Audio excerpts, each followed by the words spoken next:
वसुदेवसुतं देवं कंसचाणूरमर्दनं देवकी परमानन्दं कृष्णं वन्दे जगद्गुरु।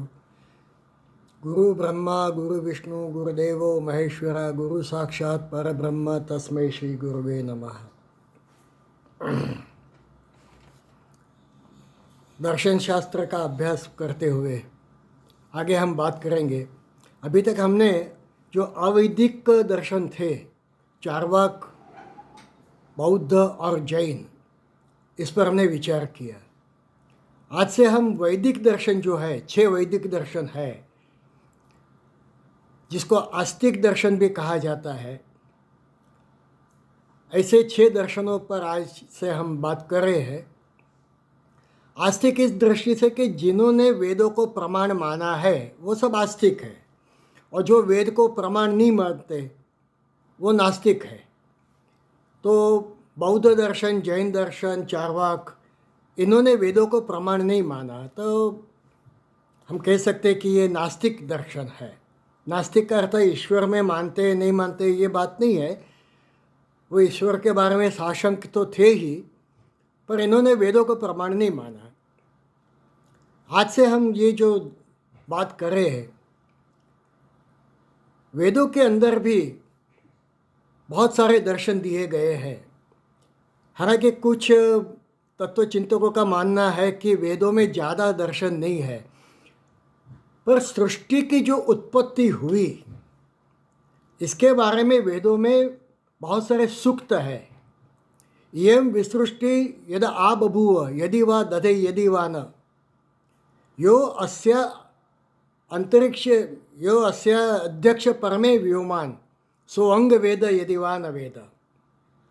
इयं विसृष्टि यद आ बभूव, बभूव यानी हुई, इयं विसृष्टि, ये जो सृष्टि है, ये जो पूरा ब्रह्मांड है, ये हुआ या नहीं हुआ, यदि वा दधे यदि वा न, ये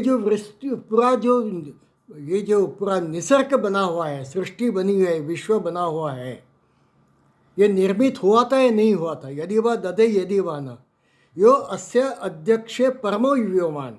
व्योमान का अर्थ है आकाश, जो आकाश में रहता है, जो सर्व विश्व का जो अध्यक्ष है, जिसने ये विश्व बनाया, ऐसे हम जो मानते हैं।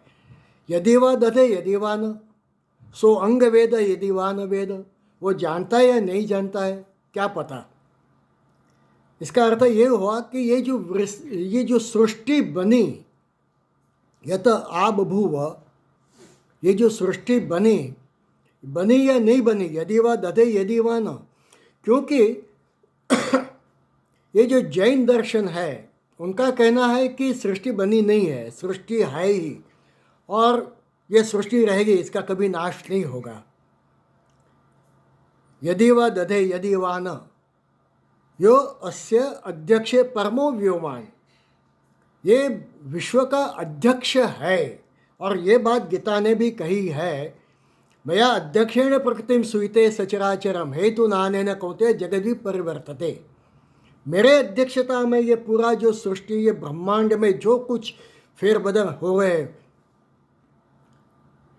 मया अध्यक्ष प्रकृति सुईते सचराचरम, चर अचर जितने भी फेर हो रहे ये सब मैं कर रहा हूँ, मैं अध्यक्ष हूँ। यो अस्य अध्यक्ष परमो व्योमान सो अंग वेद यदि वा न वेद। ये जो ऋषि है जिन्होंने इतना बड़ा नासदीय सूक्त जो वेदों में है, ऋग्वेद में है, उसमें बताया कि सृष्टि की उत्पत्ति हुई, उसके पूर्व क्या परिस्थिति थी, सृष्टि बनी उससे पूर्व क्या था। कोई भी शास्त्र ऐसे नहीं है जिसने इस तरह का विचार किया हो। इतने हमारे वेद प्रगल्भ है। तो यहाँ पे बताया गया कि ये जो भगवान ने बनाया, ईश्वर ने बनाया, वो जानता है या नहीं जानता है। तो ये 7 ऋचा जो है नासदीय सूक्त की, जिसका मैक्स मुलर ने बहुत अच्छा उसका भाषांतर भी किया है, और बहुत ही जाने माने तत्वचिंतकों ने नासदीय सूक्त को एक बहुत ही बड़ा दर्शन माना है। क्या ईश्वर को ये पता था ईश्वर को ये पता है या नहीं है। और इसका एक मैंने एक बार कहा था कि श्याम बेनेगर ने जो डिस्कवरी ऑफ इंडिया है, इसके अंदर ये जो सूक्त का बताया है, क्या वो जानता या नहीं भी जानता या नहीं है, उसे पता, ये जो उन्होंने जो शुरू में जो नास्तिक सूक्त के मंत्र उसका भाषांतर किया हुआ था, इतना बड़ा जो सूक्त है, और इसके बाद हिरण्यगर्भ सूक्त है, पुरुष सूक्त है, नास्तिक सूक्त है, ये सब सृष्टि के उत्पत्ति के बारे में बताया गया है। दूसरे दर्शनों ने सृष्टि की उत्पत्ति कैसे हुई इसके बारे में वो साशंक थे, परंतु हम जो 6 वैदिक दर्शन अब आज से शुरू कर रहे हैं। मैंने शुरुआत ये नास्तिक सूक्त से इसलिए की कि इन्होंने सृष्टि भगवान ने कैसे बनाए, किस तरीके से बनाए, कब बनाई, ये सब गणित उसमें दिया हुआ है। इतना जबरदस्त यह है। इतना होते हुए भी कई ऋषियों ने, तत्वचिंतकों ने सृष्टि के बारे में, सृष्टि के उत्पत्ति के बारे में, भगवान के बारे में, भगवान है नहीं है, कैसा है, क्या है, कहाँ है, सृष्टि कब बनी, कैसे बनी, क्यों बनी, ये पूरा जो उसका जो विचार है वो जो दर्शन के रूप में दिया है। ऐसे 6 दर्शनों, और इसके सिवा भगवत गीता ने भी सृष्टि के उत्पत्ति के बारे में, और सृष्टि क्या है, ये ब्रह्मांड क्या है, विश्व क्या है, इसके बारे में बताया।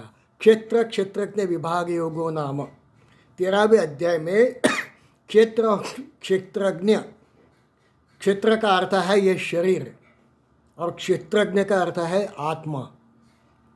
ये क्या है, ये 13वें अध्याय में भगवान ने बताया है। और 8वें अध्याय में भी, 8वें 9वें ऐसे दूसरे अध्याय में क्षर अक्षर का विचार किया गया है। ये पूरा जो ब्रह्मांड है वो क्षर है, क्योंकि वो त्रिकाल से बाधित है। क्षर क्यों है? क्योंकि भूतकाल में नहीं था, वर्तमान में है, और वर्तमान में सतत परिवर्तनशील है, और भविष्य में नहीं रहेगा। सृष्टि का नाश होना ही है। ये भगवत गीता ने बहुत स्पष्ट रूप से असंदिग्ध भाषा में कहा है। तो ये जो क्षर अक्षर और क्षेत्र विभाग, इसका विचार 2 दर्शनों ने खास किया है। एक का नाम है न्याय दर्शन, जो गौतम ऋषि का है। गौतम ऋषि, अक्षपाद गौतम ऋषि थे, बहुत सारे गौतम हो गए। रामायण में भी एक गौतम ऋषि है, गौतम बुद्ध भी है वैसे ये ऋषि है। इन्होंने न्याय सूत्र बनाया है। न्याय का अर्थ है सत्य की शोध करना। नियते विविक्षितार्थे अनेन इति न्याय, जो सत्य को ढूंढता है वो न्याय। इसी कारण हम कहते हैं कि न्यायाधीश जो है, न्यायाधीश ने न्याय दिया, यानी सत्य क्या है ये बताया। तो ये विश्व का न्याय कैसे है, विश्व का सत्य क्या है, अंतिम सत्य क्या है, ये सत्य के बारे में न्याय सूत्र, न्याय शास्त्र जो है उसमें विचार किया है गौतम ऋषि ने।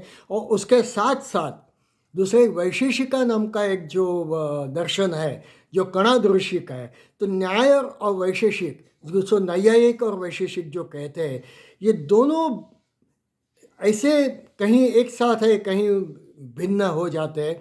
तीसरे ये जो पूरा ग्रुप है, इन्होंने भी सृष्टि के उत्पत्ति के बारे में अपने विचार रखे हैं। तो क्षेत्रज्ञ विभाग, क्षेत्र का विचार, क्षर अक्षर का विचार, ये करने से पहले ये दोनों शास्त्र क्या कहते हैं ये विचार करना बहुत आवश्यक है। तो हमें समझ में आएगा कि क्षेत्र क्या है, क्षेत्रज्ञ क्या है, क्षर क्या है, अक्षर क्या है, सृष्टि कब उत्पन्न हुई, क्यों उत्पन्न हुई, इसका विचार करेंगे। ऐसे है कि कई होते हैं कि जो सिर्फ समुद्र किनारे ये जो वेव्स आते हैं, तरंग आते हैं, उसमें सिर्फ पाँव डुबाते हैं, आनंद करते हैं। तो कुछ ऐसे होते हैं समुद्र के बीच में जाके वो स्विमिंग करते हैं, वो वहाँ जाके वो तैरते हैं। दर्शन शास्त्र ऐसा है जो बहुत डीप जाके उसका अभ्यास करना। हम अभ्यास करते हैं कि नहीं, शंका है। हम संप्रदायों में इतने जकड़ गए कि संप्रदाय ने बताया इसके बाहर हम जाते नहीं हैं। विचार करना चाहिए। जो बचपन में जो बातें सुनी थी, अब हम गृहस्थ हो गए, वयस्क हो गए, तो हमें ये सोचना चाहिए कि क्या बातें थी, उस पर अभ्यास होना चाहिए। कई समाज में ऐसे हैं जो अभी भी वैचारिक दृष्टि से बाल अवस्था में है। हम संप्रदाय से बाहर आना चाहिए। संप्रदाय में बताए ये महान है, ये महान है, ये महान है। हाँ, ये क्यों महान है और सचमुच महान है? ये जो चीज़ें हैं ये दर्शन शास्त्र बताती है। आगे विचार करना चाहिए। दर्शनों ने ईश्वर, जगत और जीवात्मा इसका विचार किया है। जीव, जगत और जगदीश, इस पर जो विचार करते हैं इसको दर्शन कहा जाता है। और इसका विचार गीता ने 15वें अध्याय में किया है। जीव क्या है, जगत क्या है और जगदीश क्या है। ये सिर्फ 20 श्लोक है, उसमें प्रथम 5 है उसमें उन्होंने ये जगत क्या है उसका वर्णन किया। दूसरे जो 5 है उसमें जीव क्या है इसका वर्णन किया। तीसरे 5 में ईश्वर क्या है, जगदीश क्या है इसका वर्णन किया है। और बाकी के 5 में ये तीनों का समन्वय करके क्षर, अक्षर और पुरुषोत्तम इसका विचार करके उन्होंने कहा है इति गुह्यतमं शास्त्रम इदम मुक्तम मया नघ एतद् बुद्धिमान सात कृतकृत्यश्च भारत। भगवान ने इसको शास्त्र की उपाधि दी। क्यों दी? क्योंकि इसमें ये एक ही अध्याय ऐसा है, 15वां अध्याय, जिसमें जीव, जगत और जगदीश का विचार किया गया है। दर्शन जो होते हैं वो भावनाओं से मुक्त होना चाहिए। विज्ञान, इतिहास और दर्शन, ये तीनों भावनाओं से मुक्त होने चाहिए। हम जो संशोधन करते उसमें यदि भावना आ जाएगी तो सत्य हकीकत बाहर नहीं आएगी। इसी तरीके से इतिहास जो है वो भी भावनाओं से मुक्त हो। जो सच बात हुई है वो बतानी चाहिए, नहीं तो वो इतिहास नहीं, वो कादम्बरी है। इसी तरीके से ये जो दर्शन है, दर्शन भी भावनाओं से मुक्त होने चाहिए। जहाँ जहाँ वैचारिक स्वातंत्र्य है, सामाजिक स्वातंत्र्य है, धार्मिक स्वातंत्र्य है और जहाँ राजकीय स्वातंत्र्य है वहाँ दर्शन होते हैं। दूसरे धर्मों में दर्शन क्यों कम हुए, इसका विचार करें तो वहाँ पे वैचारिक स्वातंत्र्य, धार्मिक स्वातंत्र्य, सामाजिक स्वातंत्र्य और राजकीय स्वातंत्र्य नहीं थे। जब तक यूरोप के अंदर राजकीय स्वातंत्र्य नहीं था, धार्मिक स्वातंत्र्य नहीं था, तो वहाँ पे दर्शन बहुत कम हुए। और जिन्होंने दर्शन दिए उनकी क्या स्थिति हुई हम जानते हैं। फिर कोपरनिकस हो या सोक्रेटिस हो या मार्टिन लूथर किंग सीनियर, इनकी क्या स्थिति हुई, क्योंकि उन्होंने आवाज़ उठाई।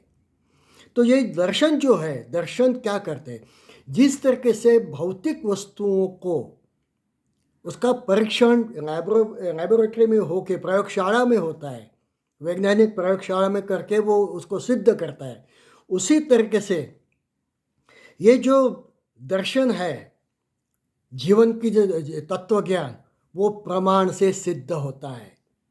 ये गौतम ऋषि ने कहा है। जो चीज़ प्रमाण नहीं दे सकती उसको हम मान नहीं सकते, प्रमाण होना चाहिए। इसलिए उन्होंने व्याख्या दी, लक्षण प्रमाणाभ्याम वस्तु सिद्धि न तो प्रतिज्ञा मात्रेण। किसी भी वस्तु को सिद्ध करना है तो प्रमाण चाहिए। अभी कितने बजे, कोई कहेंगे 10:30 बजे, कोई कहेंगे कि नहीं 11:15 बजे, कोई कहेगा 11 बजे। जिसके पास घड़ी है वो कहेगा कि अभी 9:36 और 20 सेकंड हुई है। ये प्रमाण है। हर चीज़ का प्रमाण होने चाहिए। और गौतम ऋषि ने ये जो दर्शन शास्त्र है, न्याय शास्त्र है, जिसकी सत्य की शोध की, सत्य के पास पहुंचने का प्रयत्न किया, उन्होंने कहा प्रमाण होना चाहिए। और प्रमाण होने के लिए भी उन्होंने परिभाषा दी। परिभाषा है डेफिनेशन। हम सिर्फ बातें करते हैं तो वो भाषा होती है, वो परिभाषा नहीं होती है। परिभाषा ने उसके डेफिनेशन, उसके कैरेक्टरिस्टिक देनी पड़ती है। परितः सर्वथा सम्यक प्रकारेण आलोच्य विचार्य प्रवक्तव्यम इति परिभाषा। परिभाषा ये है कि जो सम्यक प्रकार, सही तरीके से ये भी सही है, ये भी सही है, ये गलत है, ये गलत है, उसका सही अर्थ में जो बताया जाता है और जिसका विचार किया जाता है, विचार करने के बाद उसके क्लैरिटी उसका एक नाप तैयार किया गया, मेजरमेंट तैयार किया गया, उसको परिभाषा कहते हैं। नहीं तो परिभाषा नहीं है। जब परिभाषा होगी तब हम वो प्रमाण सिद्ध कर सकते हैं। तो गौतम ऋषि ने 4 प्रमाण माने। यहाँ से हम न्याय शास्त्र शुरू करते हैं कि गौतम ऋषि जी उन्होंने न्याय शास्त्र में 4 प्रमाण दिए। हर एक वस्तु का प्रमाण होना चाहिए। प्रत्यक्षम इति प्रमाणम, जो प्रत्यक्ष दिखाई देता है, ये प्रथम प्रमाण दिया। जो सामने दिखाई देता है वो मानना पड़ेगा। जो प्रत्यक्ष है वो प्रत्यक्ष प्रमाण दिया। जैसे हम देख सकते कि आप मुझे देख सकते, मैं आपको देख सकता हूँ, हम ये विश्व को देख सकते हैं, हम मकानों को देखते हैं, वाहनों को देखते हैं, ये प्रत्यक्ष दिखाई देता है। तो एक है प्रत्यक्ष। अर्जुन ने भी प्रथम अध्याय में जो बात की, हम गीता के साथ उसकी कंपैरिजन करते हैं, इसलिए बताता हूँ कि अर्जुन ने जो बताया कि प्रवृत्ते शस्त्र संपादे धनुर्द्यम पांडव, उसने शस्त्र को संभाला। बाद में श्री कृष्ण को कहा सेनयोरुभयो मदे रथम स्थापय में अच्युत यावत देता निरीक्षम योद्धु कामान अवस्थिता। मुझे देखना है, प्रत्यक्ष देखना है, कौन कौन खड़े, कहाँ खड़े, क्यों खड़े हैं। देखो, न्याय शास्त्र और कणाद का वैशेषिक, ये दोनों शास्त्र इतने महत्व के हैं। ये जानने से हम उत्तम एडवोकेट बन सकते हैं, उत्तम वकील बन सकते हैं। चर्चा कैसे करनी है, आर्ग्यूमेंट्स कैसे करनी है, उसका बेस क्या है, एडमिनिस्ट्रेशन कैसे करना है, मैनेजमेंट कैसे करना है, ये दर्शन शास्त्र बहुत अच्छी तरीके से बताया है। यदि हम ये जानेंगे तो हम एडमिनिस्ट्रेटिव मैनेजमेंट बहुत अच्छा तरीके से कर सकेंगे। प्रत्यक्ष, अर्जुन ने कहा मुझे प्रत्यक्ष देखना है, कौन कहाँ पे खड़ा है, क्यों खड़ा है। इस पर से उसने जो आयोजन किया है वो देखने जैसा है। तो प्रत्यक्ष। पर गौतम ऋषि ने दूसरी बात बताई कि हर चीज़ प्रत्यक्ष होती है, सही बात है, कई बार प्रत्यक्ष भी गलत हो सकता है। तो क्या करेंगे? जैसे हम यहाँ से देख सकते हैं, हमारी दृष्टि कहीं तक पहुँच सकती है, उसके आगे नहीं जा सकती। तो क्या विश्व नहीं है? यहाँ बैठे बैठे, मैं अभी वैंकूवर में हूँ, वैंकूवर में बैठे बैठे मैं भारत को नहीं देख सकता। तो क्या भारत नहीं है? क्या अहमदाबाद नहीं है?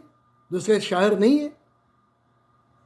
वो भी है, पर प्रत्यक्ष में कुछ ऐसी चीज़ें हैं जिसके कारण हम प्रत्यक्ष को कई बार ठीक तरीके से समझ नहीं सकते।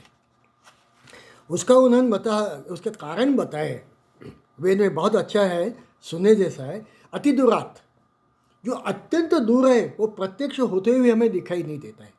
अति दूरात, ये ब्रह्मांड है। ब्रह्मांड में कई तारे हैं, कई ऐसे नक्षत्र है, कई ऐसे आकाशगंगाएं हैं जो हम देख नहीं सकते, बहुत दूर है वो। तो क्या वो नहीं है? वो प्रत्यक्ष है, पर कुछ कारण से हम उसको नहीं देख सकते। अति दूरात। सामीप्यात, जो बहुत ही नज़दीक है वो चीज़ हम नहीं देख सकते। अपने ही नज़दीक में जो चीज़ होगी वो हम नहीं देख सकते। जैसे आँख के अंदर कुछ गया, हम दूसरों को कहते देखो आँख के अंदर कुछ है क्या।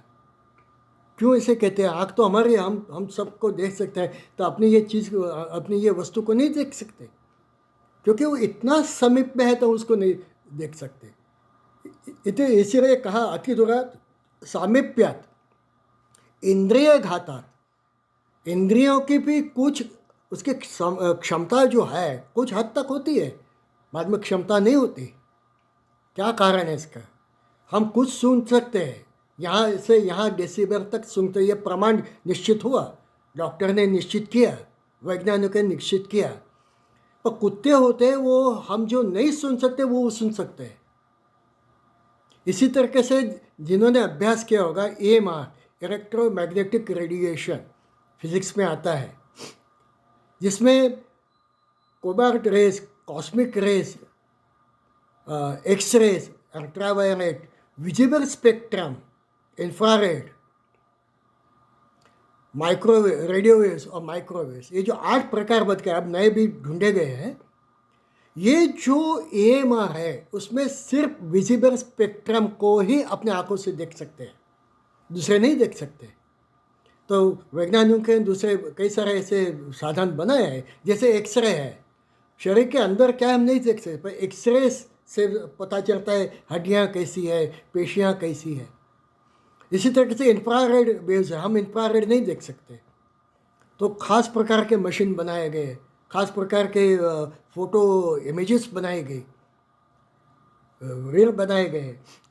तो इस तरीके से इंद्रियों की भी अपनी क्षमता है। और यही बात गीता में 11वें अध्याय में जब भगवान ने अपना विश्वरूप दिखाना शुरू कर दिया, अर्जुन को कुछ दिखाई नहीं दे रहा था। तो भगवान को बाद में याद में आया कि अरे ये चर्म चक्षु से नहीं देख सकता, इसकी कैपेसिटी नहीं है देखने की। तो इसलिए भगवान ने कहा नमाम शक्य से अनैनव स चक्षुषा दिव्यम ददामि ते चक्षु पश्चिम योगम ऐश्वर न ते माम, तू मुझे देख नहीं सकता है चर्म चक्षु से, इसके कारण मैं तुझे दिव्य शक्ति दे रहा। दिव्यम ददामि ते चक्षु पश्चिम योगम ऐश्वर। उसके बाद अर्जुन ने भगवान का दिव्य रूप देखा। तो इंद्रिय घातात यह है मनोनवस्थानात्। मन यदि ठीक नहीं है, मन उस जगह पे नहीं है, तो सामने की वस्तु दिखाई नहीं देती। हमारा मन ठीक नहीं है, सामने से अपना मित्र जाएगा, रिश्तेदार जाएंगे, हम उसको देख नहीं सकते। प्रत्यक्ष है तो भी दिख नहीं सकते। इसी तरीके से सूक्ष्मात, जो अति सूक्ष्म है, बैक्टीरिया को नहीं देखते। तो क्या बैक्टीरिया नहीं है? बैक्टीरिया है, पर इतने सूक्ष्म है कि हमारी आँख देख नहीं सकती। ऐसी बहुत सारी चीज़ें हैं। जैसे कबूतर रहता है, उसको ध्वनि कुछ ज़्यादा ध्वनि भी उसको सुनाई देता है। तो सूक्ष्मता। और उसके बाद बताया अभिभवात, जैसे अभी भी गगन में तारे हैं, चंद्र है, हम अभी नहीं देख सकते दिन के समय में। क्यों? कोई बताएगा, बताओ, सिद्ध करो। तारे है, चंद्रमा है, हम कहेंगे रात होने दो, बाद में पता चलेगा। तो ये सब जो चीज़ें हैं, प्रत्यक्ष होते हुए भी हम उसको नहीं देख सकते। तो फिर क्या करना है? तो गौतम ऋषि ने कहा अनुमान। दूसरा प्रमाण बताया अनुमान। बहुत चीज़ों का हमें अनुमान करना पड़ता है। अनुमान करेंगे तो समझ में आ जाएगा कि ये चीज़ है। इतना पूरा ब्रह्मांड है। वेदों ने कहा कि ईश्वर है, परंतु गौतम बुद्ध का बौद्ध दर्शन है, जैन दर्शन है, चारवाक है, वो ईश्वर को मानते नहीं है, ये ब्रह्मांड को मानते नहीं है, उसने बनाए मानते नहीं है। कोई नियंत्रक है ये मानते नहीं है। जैन दर्शन में ईश्वर की जो व्याख्या है वो भिन्न है। ईश्वर के ऊपर तीर्थंकर को उन्होंने माना है। ये कैसे सिद्ध करेंगे? ये ब्रह्मांड का जो हम अभ्यास करते तो समझ में आएगा कि क्या गजब का विज्ञान है। हजारों की संख्या में नक्षत्र है, तारे हैं, कई सूर्यमालाएं हैं, आकाशगंगाएं हैं। एक सूर्य के आजू बाजू में कितने ग्रह घूम रहे हैं। सिर्फ ग्रह नहीं है, कई सारा ऐसा डेब्रिस है, डेब्रिस जो घूम रहा है। इसी कारण जब हम उपग्रह को छोड़ते हैं तो पहले इस डेब्रिस का अभ्यास करना पड़ता है। नहीं तो क्या होता है कि उपग्रह उसके साथ टकरा जाएगा, उपग्रह का नाश हो जाएगा। और यदि आप इतिहास देखें तो जब भारत में एशियाड था तो हमने उस समय एक उपग्रह छोड़ा था, हैपर नाम का, जो एक ऐसे डेब्रिस, एक पत्थर के साथ वहाँ पे जो आकाश में था उसके साथ टकरा गया। और उसके कारण उसकी जो सोलर पैनल थी, सूर्य ऊर्जा जो आ रही थी, वो क्षतिग्रस्त हो गई थी। ये कैसे घूम रहा है? क्या है ये विश्व? क्या है मेरा शरीर? क्या है? एक शरीर के अंदर जो एक व्यवस्था है।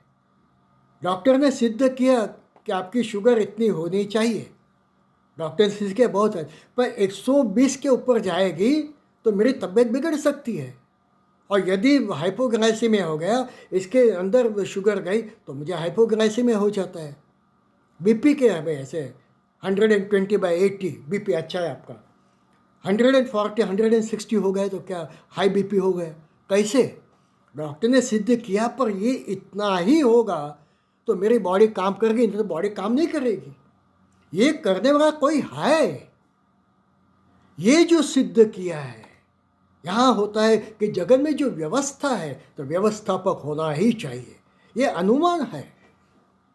हम कई से चीज़ के अनुमान करते हैं। हम हाईवे पे जा रहे हैं, हाईवे पे जाते थे, हमें पता नहीं उस देश का। मैं अभी अमेरिका गया था, हाईवे पर अचानक मकानों की डेंसिटी बढ़ जाती है। हम कहते हैं क्या कोई नया शहर आ रहा है? हाँ भाई, न्यूयॉर्क आ रहा है। ओह अच्छा अच्छा, न्यूयॉर्क आ रहा है। ये अनुमान करना पड़ता है, अनुमान से सिद्ध होता है। अर्जुन ने भी अनुमान किया, इसीलिए उसका है सेनयोरुभयोर्मध्ये रथम स्थापयामि अर्जुन। मुझे अनुमान करना है कौन कहाँ उभा है, खड़ा है, क्यों खड़ा है, उनकी स्ट्रैटेजी क्या है, उनका व्यू क्या है। और अनुमान करने के बाद युद्ध हुआ है। हर चीज़ में अनुमान करना पड़ता है, एडमिनिस्ट्रेशन में भी अनुमान करना पड़ता है। तो यहाँ जो अनुमान है, ये अनुमान सिद्ध होता है। जगत के अंदर, जगत सकर्तृकम, जगत के अंदर ये जो हम ये सब जो घटनाएं देख रहे हैं, ये देखने जैसी घटनाएं हैं। कोई कर रहा है, सकर्तृकम, कोई कर रहा है, ये हम नहीं करते, कोई दूसरा कर रहा है, कोई सक्षम है वो कर रहा है। इसी कारण ईश्वर है, ये सिद्ध होता है। हर चीज़ में अनुमान करके वो सिद्ध करना पड़ता है। पर्वत के पीछे के भाग में बहुत बड़ा धुआं हो रहा है। यतो यतो ध्रुमत ततो ततो वह्नि। जहाँ पे धुआं है वहाँ अग्नि होना ही चाहिए। हम अग्नि को देखते नहीं है, पहाड़ के पीछे बहुत सारा धुआं है, अग्नि का है। अग्नि समझ में आ जाता है कि वहाँ अग्नि होना ही चाहिए। ये अनुमान है। तो गौतम ऋषि ने ये जो प्रत्यक्ष प्रमाण अनुमान बताया, तीसरा उन्होंने बताया उपमान। उपमान होता है कि एक व्यक्ति को देखने के बाद बाकी के समझ में आ जाता है। जैसे मैं अभी कनाडा में हूँ, बहुत सारे होते, बाज़ार में जाते हैं, शॉपिंग सेंटर में जाते हैं, सामने से कोई आता है, वो मेरे सामने हंसता है, मैं उसके सामने हंसता हूँ, और इंडियन, वो कहता है हाँ मैं इंडियन हूँ। क्यों?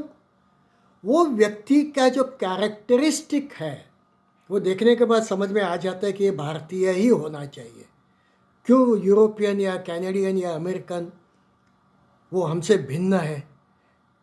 ये जो उपमा दी जाती है, हम उपमेय जो है, ये उपमान के कारण हम वस्तु को पहचान सकते हैं। गाय, एक बार गाय देखी, सब जगह पे गाय एक ही तरह की होती है, थोड़ा थोड़ा उसमें भेद होता है, तो हम कहेंगे वो इसके जैसी है। तो उपमा तो we try to compare with that item, तो कहेंगे कि ये गाय है। तो तीसरा उन्होंने बताया उपमान, और चौथा बताया शब्द प्रमाण। शब्द प्रमाण होना चाहिए। जो बुजुर्ग है, जो अनुभवी है, जिसने बहुत अभ्यास किया है, वो बताएगा तो हमें उसको मानना पड़ेगा। युधिष्ठिर ने भी यक्ष प्रश्न में कहा है, महाजनो येन गतः सा पंथा। गीता ने कहा पूर्वे पूर्वतरम कृतम, तेरे पूर्वजों ने जो कर्म किया वैसा कर्म तू कर। यहाँ शब्द प्रमाण है। हम डॉक्टर के पास जाते हैं, डॉक्टर जो कहता है वो हम उसको प्रमाण मानते हैं। क्यों? हम फिर से सिद्ध करने नहीं बैठते। वैज्ञानिकों ने कहा कि गुरुत्वाकर्षण है, न्यूटन ने कहा गुरुत्वाकर्षण है, वैज्ञानिकों ने सिद्ध किया कि पानी हाइड्रोजन और ऑक्सीजन के संयोजन से बनती है। तो क्या हम फिर से उसका प्रयोग करेंगे? तो उसमें से इलेक्ट्रिसिटी पास करके एक जगह पे हाइड्रोजन और दूसरी जगह पे ऑक्सीजन, और हर चीज़ को हम प्रयोगशाला में देख नहीं सकते। वो वो मानना पड़ता है। जो सिद्ध पुरुषों ने किया है उसको कहता है शब्द प्रमाण। और गीता में यही बात श्री कृष्ण ने अर्जुन को बार बार बताई है। उसने कहा कि यदि तू नहीं मानेगा मैंने जो बातें की है तो तेरा नाश होगा। यद अहंकारम आश्रितम न युष्यति विनंक्षति। यदि तूने मेरी बात मैं ते सर्वाणी दुर्गाणी मत प्रसादा तरिष्यसि, मेरी बात सुनेगा तो तू ये दुखों में से तर जाएगा। दुर्ग का अर्थ है दुख। तू ये संकट जो आया है उसमें से तू तर जाएगा, पर तू अहंकार का आश्रित न कर। यद अहंकारम आश्रितम, तूने युद्ध नहीं किया विनंक्षति, तेरा नाश हो जाएगा। ये श्राप नहीं है। जहाँ जो भगवान ने बातें कही, उन्होंने त्रिगुण की बातें कही और कहा त्रिगुण के कारण तेरे में सत्वगुण ज़्यादा है, तो तू क्षत्रिय है और तुझे युद्ध करना ही पड़ेगा। तू युद्ध करेगा, नहीं करेगा तो पछताएगा बाद में। सदृशम चेष्टे स्वस्य प्रकृति ज्ञानवाम्पि प्रकृति यान्ति भूतानि निग्रहं किं करिष्यति। संपूर्ण ये ब्रह्मांड, ये जितने भी जीवात्मा है, ये सब ज्ञानवान अपि सदृशम चेष्टे स्वस्य ज्ञानवान अपि, सभी ज्ञानवान, सभी ये जो भूत है, जितने भी ये सब प्रकृति के गुणों को अधीन रह के कर्म करते हैं। तो तू निग्रह क्यों करता है? Why are you objecting? ये जो बातें बताई, ये है शब्द प्रमाण। तुझे युद्ध करना पड़ेगा, ना पछताएगा बाद में तू सन्यासी होने के बाद तू फिर से युद्ध नहीं कर सकता, तू क्षात्र धर्म स्वीकार नहीं कर सकता। इसी कारण अर्जुन अपने गुणों को देखो। ये जो है उसको कहते हैं शब्द प्रमाण। हमें शब्द मानने चाहिए। अर्जुन ने, पांडवों ने कृष्ण के शब्द को माना, उसको प्रमाण माना, और उन्होंने जो जो ट्रिक्स बताए उसी तरीके से उन्होंने ये कौरवों के सभी महारथियों को मारा। और भीष्म, द्रोण, ये अत्यंत बुजुर्ग होते हुए भी दुर्योधन ने उनका नहीं माना, उसकी क्या स्थिति हुई? कौरवों ने उनका नहीं माना। तो शब्द प्रमाण बहुत ही महत्व की वस्तु है।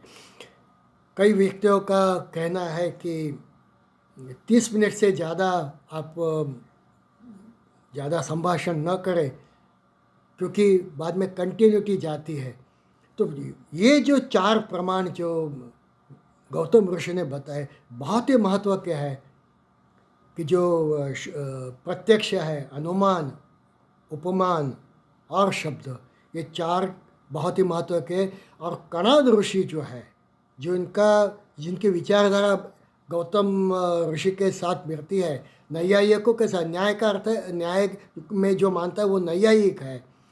और कणाद का जो है वो परमाणुवाद है, उनका जो वैशेषिक है, क्योंकि गौतम ऋषि ने जो बताया, उन्होंने कहा ये पूरी सृष्टि में 4 तत्व है, द्रव्य, गुण, कर्म और सामान्य। और फिर कणाद ऋषि जिन्होंने परमाणुवाद जो बताया, बहुत ही ज़बरदस्त परमाणुवाद है। देखिए, आज से 2,500-3 हज़ार वर्ष पूर्व कितने कम साधन थे उस समय, इन्होंने जो संशोधन किया है, हैट्स ऑफ, एकदम जबरदस्त ये सब दर्शन है। तो कणाद ऋषि ने उस समय जो परमाणु ढूंढा था, और पूरा ब्रह्मांड ये परमाणु से बना है। गौतम ऋषि ने ये जो 4 बताए कि द्रव्य, गुण, कर्म था, सामान्य। बाद में उन्होंने, कणाद ने और 2 जोड़े, विशेष और समवाय। और उनका जो एक शिष्य है प्रशस्तपाद, उन्होंने अभाव नाम का, ये जो 7 तत्व पूरे विश्व में है, ये उन्होंने जो बताया है उस पर जो विचार करना है। अभी समय हो गए, आगे विचार करेंगे। तो यहाँ हम समाप्त करते हैं। ओम पूर्णमद पूर्णमिदं पूर्णात् पूर्णमुदच्यते पूर्णस्य पूर्णमादाय पूर्णमेवावशिष्यते। ओम शांति शांति शांति। हरि ओम श्री गुरुभ्यो नमः। हरि ओम।